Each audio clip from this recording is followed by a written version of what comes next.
You're watching ChillyBoy Productions. I'm Larry ChillyBoy Chilson, and this is my review for Aquaman and the Lost Kingdom. Now, before we get into this review, make sure to go ahead and click that subscribe button down below so that you can chill with me on each and every one of my latest videos.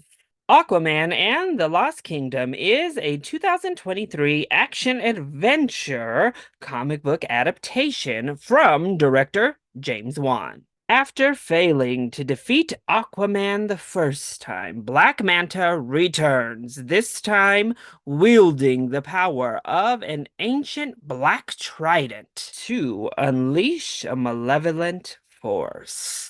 Hoping to end his reign of terror, Aquaman joins forces with an unlikely ally in his brother, Orm. The pair must set aside their differences to join forces to protect not only their kingdom, but the Earth from irreversible damage. The film stars Jason Momoa, Patrick Wilson, Yahya Abdul-Mateen II, Nicole Kidman, and Amber Heard. So I enjoy the first Aquaman. It's definitely in the upper tiers of the DCEU. I like the look. I like the merch. I like the man. And of course, when that first one hit the $1 billion, we all knew a sequel was inevitable, and I was down for it. And the trailers looked like they could be fun, but they also looked real messy. And then, of course, we got the entire drama of the ending to the DCEU with James Gunn taking over the reins over at Warner Brothers, overseeing the DC universe, properties, whatever. And it's been a confusing mess on if Jason Momoa is coming back, if he's going to be Lobo, who is the start of this new DCU, what's the end of the DCEU, how are they crossing over, how are they not crossing over, who's staying, who's going, oh, it's so much madness. But I think we were told, finally, that Aquaman 2 would be the definitive conclusion to the DCEU as we know it. This is it. This is the grand finale to over a decade's worth of world building, universe building. For better or worse, the DCEU was the haven for those of us who love various DC characters. And so it really pains me to say that unfortunately, Aquaman and the Lost Kingdom sends this universe out on a sprinkle. I don't even know if we can say a drizzle. Yeah, this was highly disappointing. But let's go ahead and talk about the positives first.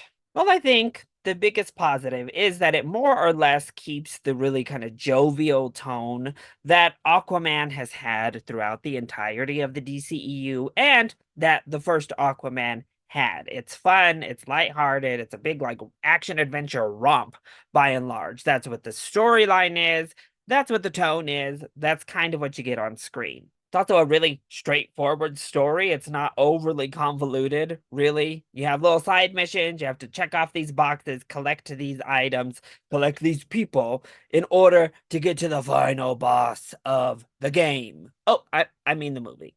And some of those action set pieces, some of those adventures are actually fun. I had a good time with some of these moments. Particularly when we get to this like desert place that Orm is in. First of all, the prosthetics on those creatures, the look, the design, the VFX of these sand people and creatures was amazing. Easily the best looking thing in this entire film. I think those sand people were prosthetics because they just looked so much better than anything else in the movie. And they looked great. But then we also get like the final battle that actually was quite fun, well shot. James Wan, when he gets to flex his horror muscle early in the film, is fun and just makes me really wish he could just have a horror comic book movie. Some of the creatures are fun and inventive. And my last positive is that I did like the brother stuff. I actually liked the family dynamic. Patrick Wilson and Jason Momoa played pretty well off of each other. They had nice chemistry when the script would let them just be brothers and have fun and didn't force it in nonsense. But I enjoyed the brother aspect here and that kind of reconciliation. But honestly, that's about as far as my positives go because really, it's a big mess overall. So yeah, there's definitely moments for fun to be had throughout the runtime. They're just unfortunately quite outnumbered by a bland mess. So let's go ahead and talk about the negatives with Aquaman 2. Well, I hate to say this because I've actually loved his character by and large throughout his run in the DCEU, and he was a big saving grace of the first Aquaman. But I didn't love Arthur Curry in this film. I think Jason Momoa played him well enough. He embodied the character like he's done so often. But wow, I don't know. The humor here was just off with his character. They made him ultra surfer bruh dude to a new degree that we had not seen from that character. And he really just was over the top with it. I don't know. I did not enjoy that. The visuals on this film, whoo, they were mostly rough. Honestly, at this point, I'm ready to say it. If you're not James Cameron, leave the underwater worlds alone. It's such a difficult task, and most of these films are not up to the task. The hair never looks right. This hair to the scalp line is horrible almost always.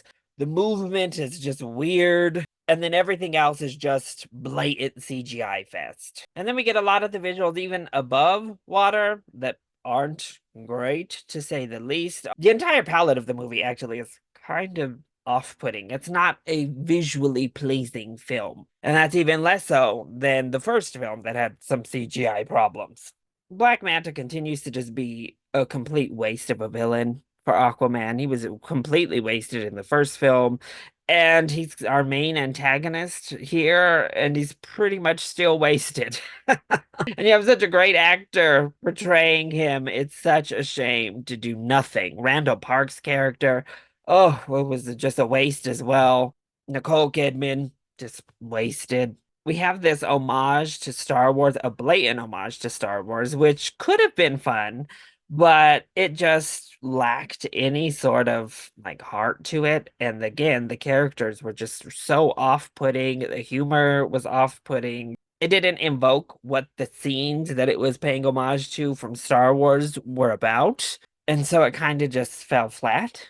And yeah, the humor across the board just kind of fell flat. The script across the board is just not very good. The dialogue is horrible for the most part. The jokes are so cringe, and the plot is simple, but yet still drags. There's a couple battles in here where I was like, "Ooh, am I gonna fall asleep? I don't know." I'm like really kind of struggling to stay focused in on what's happening because who cares? And yeah, I wasn't a big fan of Dad Aquaman walking around in like slippers and a robe. Oh, okay. Sure. And it really didn't play into the film like at all. Like you could have just taken all that out and we would have been just fine. So overall, I was highly disappointed when it came to Aquaman and the Lost Kingdom.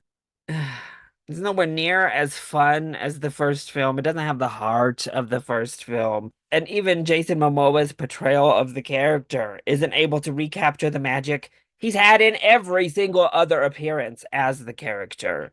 There are fleeting positive moments where I had a good time watching it, but by and large, this was a bit of a slog to get through, and that is such a shame that we are ending over a decade's worth of film. While they may have been up and down, they gave us a variety. They gave us a nice blend of different types of films, different types of heroes, different types of stories. And it kind of sucks to see it all kind of drown in the end in the seas of Atlantis. And yeah, I hated the final line of this movie.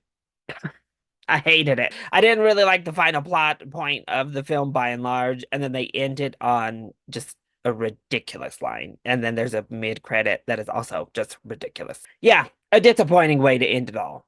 But if you've been here through the journey, you might as well see it off, right? And I'd say give it a matinee if that's what you're gonna do. See it on the $5 Tuesday at that, actually.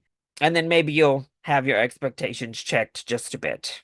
Otherwise, if you are on Otherwise, if you're in full superhero fatigue, just skip Aquaman and the Last Kingdom altogether. It has no bearing on anything, not required viewing literally at all, and it's not that good. So you don't really need to watch it. So that was my review for Aquaman and the Lost Kingdom. I hope you enjoyed it. If you did, go ahead, click like down below and subscribe to the channel so that you are always up to date on all of my latest videos. Also, join in on the discussion. Are you excited to see Aquaman 2 or have you already checked it out? Let me know all of your thoughts either in the comment section down below or you can hit me up on Twitter. I love you all so much for your continued support. Mwah! Thank you for watching and we'll see you next time. Bye.